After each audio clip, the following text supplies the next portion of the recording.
山又要高，咁其實呢匹馬都喺4班咁入個 Q，其實今場都贏得係可以話好合理嘅。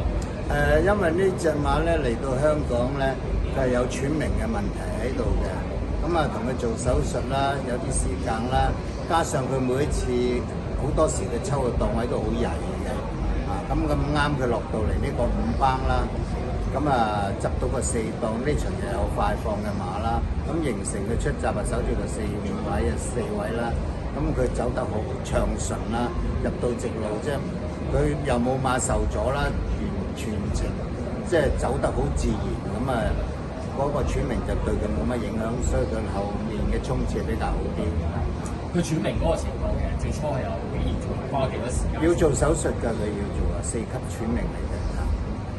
如果佢唔喘鳴嘅話，其實似乎上班4班以前即係一啲好勁嘅馬都全部挑戰咗。若果佢依家呢個情況上到翻4班，你話執個好檔位又走得暢順，佢都會有得跑嘅。